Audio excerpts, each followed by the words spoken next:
Nazis. Look closer.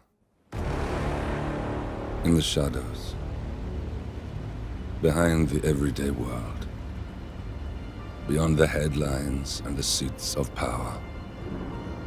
A hidden hand. My god, does this game give you a James Bond feel.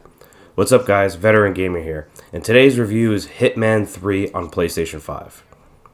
So Hitman 3 on PlayStation 5 is the third and final act of the trilogy for the Hitman franchise. When they say that this is the end of a trilogy, they literally mean end of a trilogy. As Hitman 3, as great of a game as it is, to me, in my opinion, is a glorified expansion. This is a game that when you boot it up and you log in and for your money, it does not really go into too much detail into what happened in Hitman 1 and 2. They give you like a brief overview of what happened, but there's no in-depth detail whatsoever. And when you start playing Hitman 3, if you have never played 1 and 2, you might be a little bit lost as in terms of what's going on with the story. And the good thing is about it is that when you go into the main menu of Hitman 3, it does have the option right into the game to purchase Hitman 1 and 2, download the content, and access all of it via the one hub. So for anyone who is a Hitman fan and a franchise, yeah, sure, Hitman 3, you could jump right on in. If you're not a fan of the franchise and this is like you're considering getting into it now, make sure you go into this game with the mindset of purchasing Hitman 3, but then either purchasing 1 and 2 from the hub or do your research on the internet to get the backstory going into the game.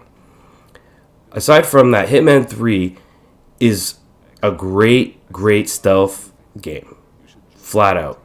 Running on PlayStation 5, the game does run at natively 1800p and then is upscaled to 4K and a solid 60 frames per second. Unlike other games that are on the PlayStation 5, this game doesn't have graphical options in terms of which mode to play it in. It is just the one mode, 60 frames per second, 1800p, upscaled to 4K natively. That's just the way it's played. And, you know, it's nice to see. It's nice to see that a developer prioritized frame rate above all else.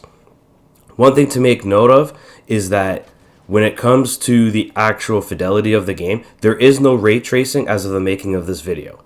So everything you see is without ray tracing.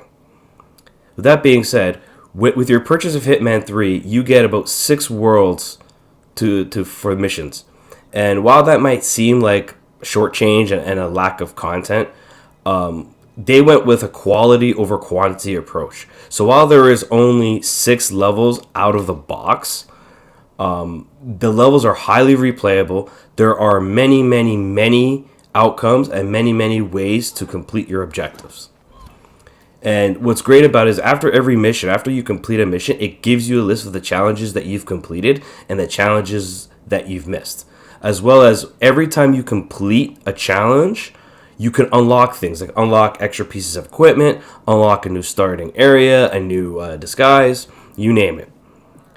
This is a game where it feels like an expansion because after your 6 levels, each level takes about an hour and a bit to play through. So your first playthrough will probably take you about 7 or 8 hours. And then there's the replayability of jumping back and doing the missions in different ways and better ways to get a higher score. Aside from that, they also have DLC, other missions that you can purchase and download and have more levels and more missions to do.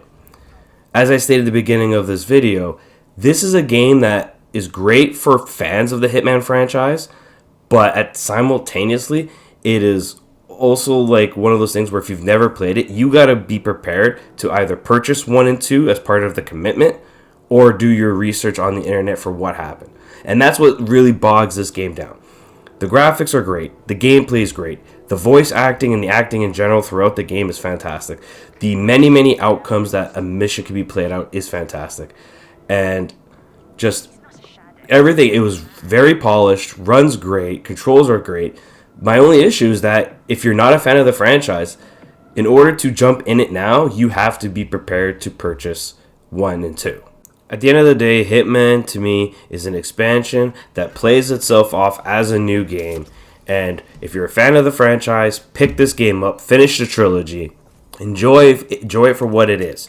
If you're not a fan, but you're interested, you want to pick it up, like I stated multiple times, make sure you do your research. Make sure if you're not willing to spend the money to get Hitman 1 and 2 and access it all from the conveniency of one hub, do your research for the story.